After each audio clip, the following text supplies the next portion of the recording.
Taga dire. page Sige. Natalie's Fresh Lettuce Urban Hydroponic Farm or Natalie May Flores. Natalie Flores. Oh, number para ano? Number? Po number mo, po contact nila pag Sa messenger na lang. Messenger. No? Oh, yun. Sa messenger na lang daw.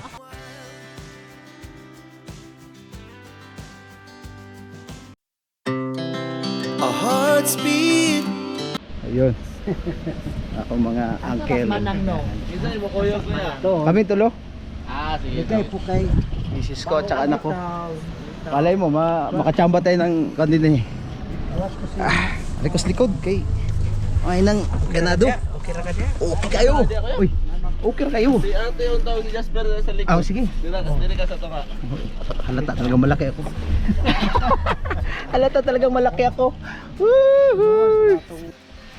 Ay, thanks God. Punta kami sa ano. Baka sakaling dito kami yumaman. Biyahe muna. Punta muna tayo guys. Mga 20 po na ko kabuko. Antayin muna natin yung ano, may bus pa daw na darating para makapasok tayo dyan sa farm. So first time kong makasama itong mga aking kamag-anak, tiyahin, tsaka tsuhin, pinsan. Ayan. Ayan nyo, relax lang sila. Relax lang sila. Relax lang sila. Kamaya uli. Ayan guys, nandito na kami. Bababa tayo.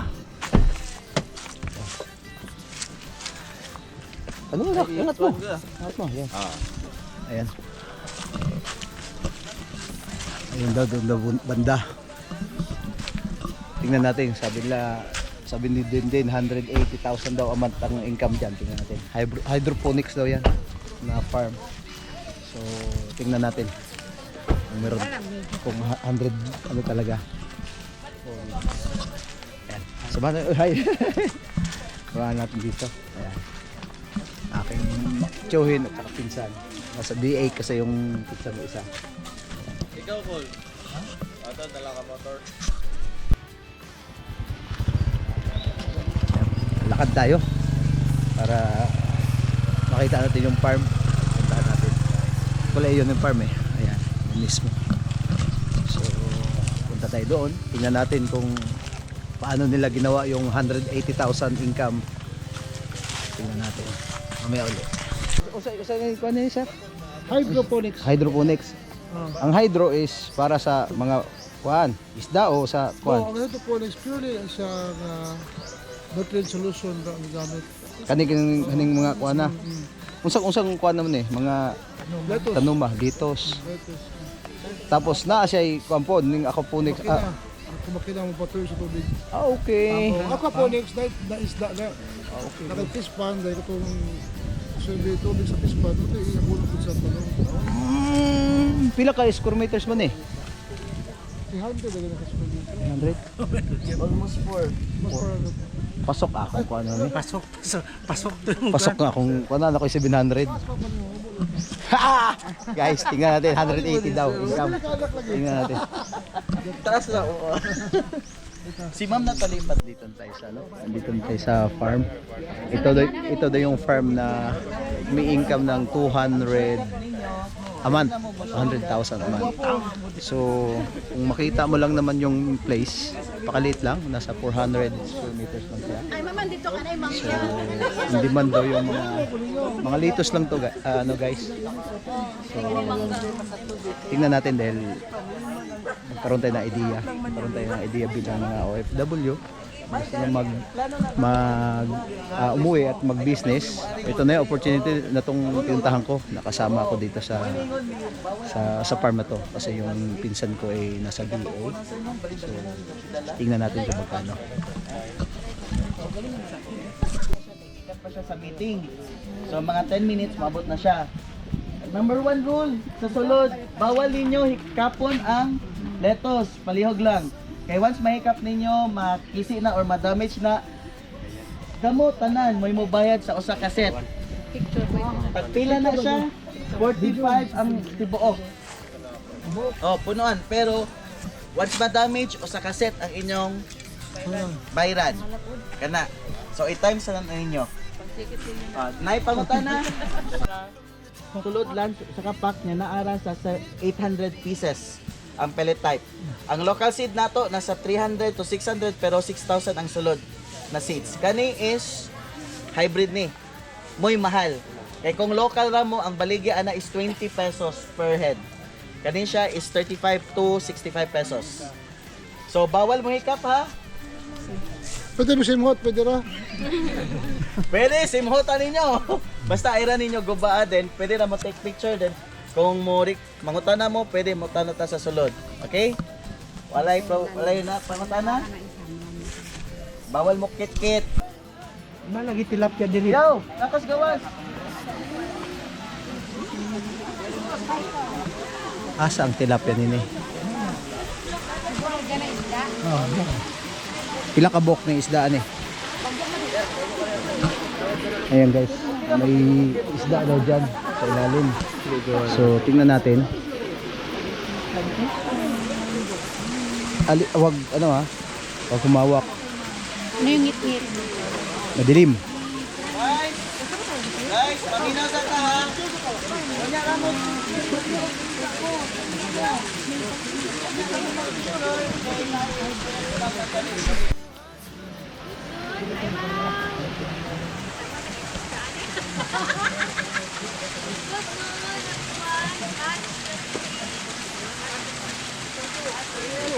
April 2.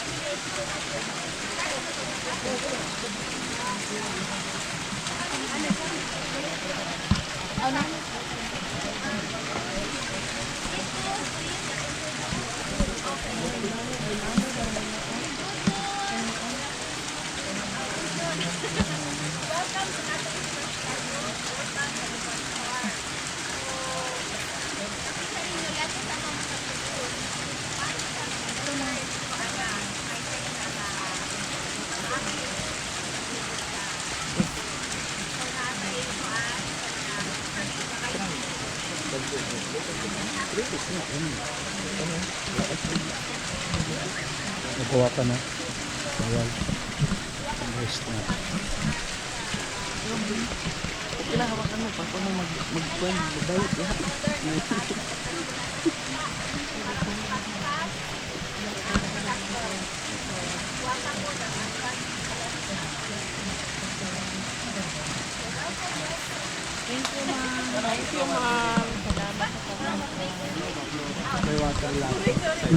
Water lang na.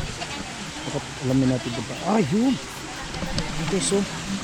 Yung water niya, oh. Source ng water. Lahat meron. Oo, tuloy-tuloy.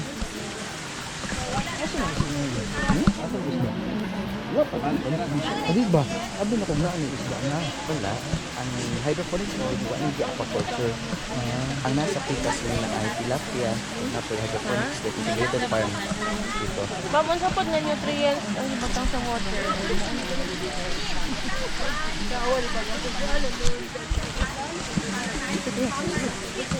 Ano yan?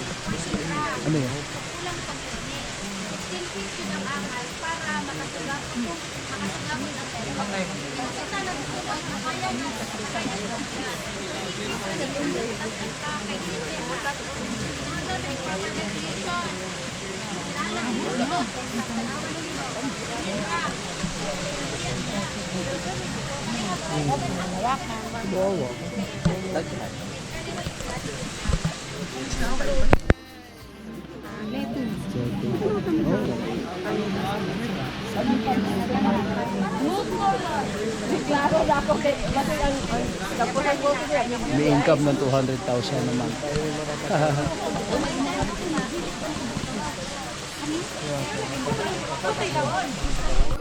Oo.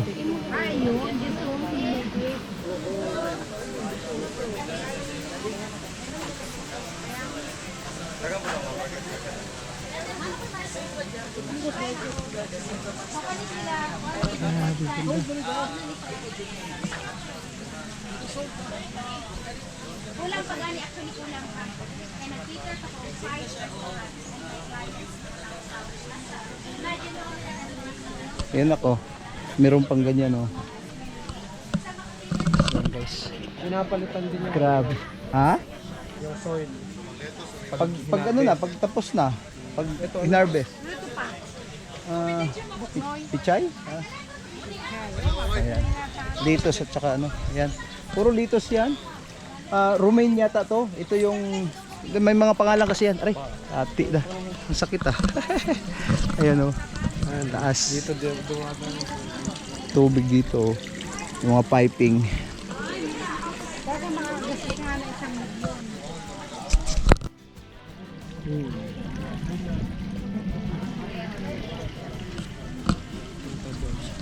Yan guys, 1 million po ang puhunan nito pag nag-construct ka lang ng building, sabi nila.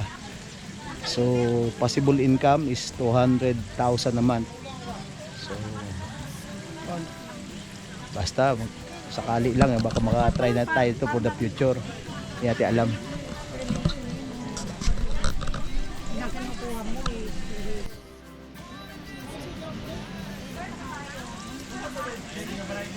Vlog-vlogiran. Sige ma'am, taga itong impormasyon ka. Ano sa Canada ma'am? Okay. Sige, go. Sa may pilay ang investment niyo ma'am? Actually, kung yun kadaan, investment in million din siya. Milyon.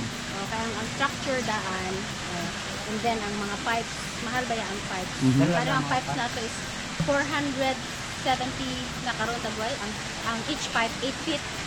So kani siya na as mga 300 plus ang pipes. So asa ta mukuha og mga kuno ni mga binhi nini ng mga Actually, ang seeds na to pwede na ta makapalit sa Shopee. oh O naay katanim iyahang unsa ni sa Shopee page niya.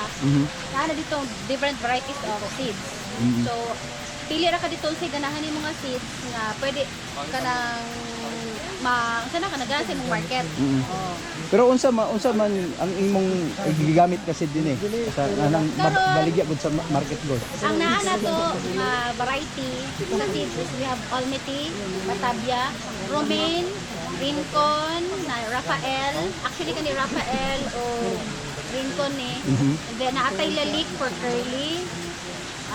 Tourbillon, katupang samyot. Kana for now, kana pa ang mga variety nga akong gitanong. And then I think murag na ako yung red, gamay ra kaayo. Pila ka months bago siya ma-harvest? 40 to 45 days. But using the yung bagong nutrient solution na gamit ni Katanim, that is Katanim Ingenious Smart Solution, pwede na ako maka-harvest in 30 days. Talaga? Pas kayo din eh. Dire, Asa mo na? 30 days. 30 days na siya. Kani? Mismo? Pwede ni siya, kaning dagko niya.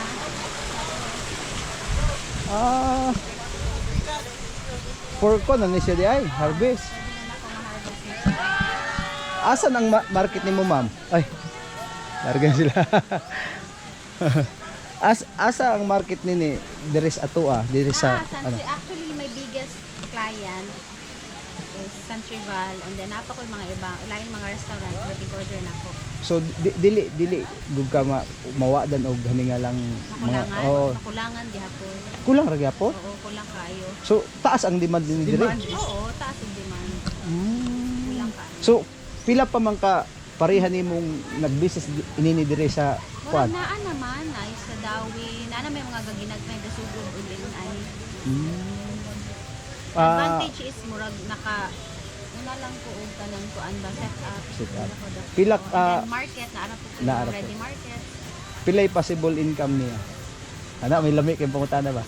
Possible Imo income. na lang ni siyang ikuan i-multiply. If I have 4,500 heads, times 40 na lang nimo. Pero kung bulk ang paliton, usually ihatan ako 30 kung daghan jud. Pero katong mga kuan 40 akong palit ani, 40 per head. So i-times na lang nimo. mga kuan ba? Kay kapoy kay ko ba? Times mga pila ka mga naas 100 plus. 100 plus. Kwarta kayo? Monthly. Lupig tayo nag-abroad. Okay guys, baka lang, pero kailangan ng sipag at syaga, dedikasyon, of course. Kinahanglan jud mo siya ato bangon. Okay na mag-donate plants ba yan so mura na life. So kinahanglan nimo ati manunog pag-ayo para makapapudos ko sa ugwapa. Pila ka workers ang kinahanglanon niya? Karon Like ako, this I one. have 2 workers kay napa. Enough na yun siya? Yeah, I think it's enough na. Then napamangkog ko yung mga ginagmental sa gawas. Okay. Mga 2 workers and Two then workers. naarap ko nga mo manage. Oo. So, isa pa may akong mga pangutanan ni. Sige, go. Aning mga solution na di mapalit ra sa Naara. anywhere Di Katanim. Katanim. Katanim store sa Shopee or sa Lazada. Shopee.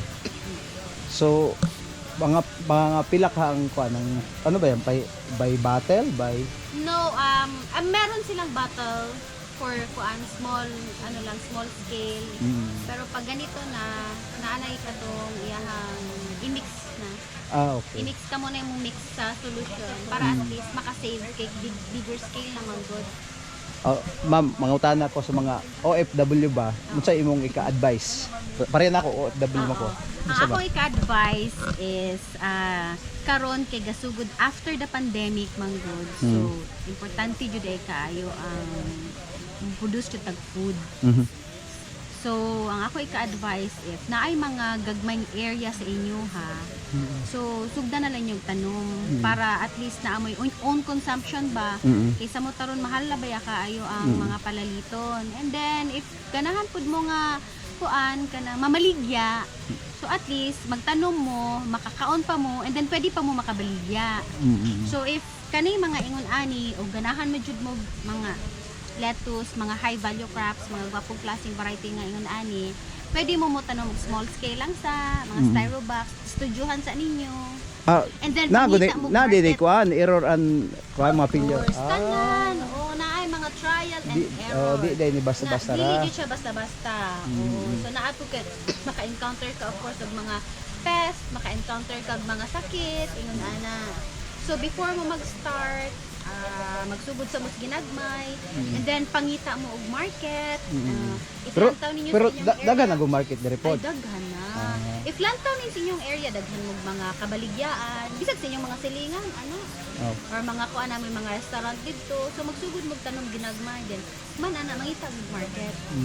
Mangita mo mag. Actually, Unsay page mo ma'am kung naa kay kuan para na yung mga mupalit nimo dire taga na dire. page Sige. Natalie's Fresh Lettuce Urban Hydroponic Farm or Natalie May Flores. Natalim ni Flores. Number para ano.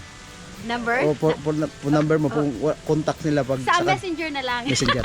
Yun. Sa messenger na lang daw. Ma'am, thank you. Daghang kayong salamat. Yes, Maraming salamat. you're welcome. Okay, salamat ma'am. Sa may muhang kuan. Tapos na tayo sa Wala ni mo gina madam. Sakit di ako nimo ta. hydroponic system. Yun maganda yung feedback na nakukuha namin. Possible income pala is 200,000 o 100 plus to 200 daw ang possible income a month. So medyo pricey lang yung yung structure kasi kailangan talaga safety yung place, wala kang hindi mapasukan ng mga insekto, tapos hindi siya mainit. So yun lang guys. Nawa makahanap pa tayo ng ibang mga tulad nitong mga business na makapagbigay sa atin ng impormasyon as a OFW na gusto nang retire tulad ko, planning na ako. So guys, thank you for watching. God bless you, babu. We wanna chase the night.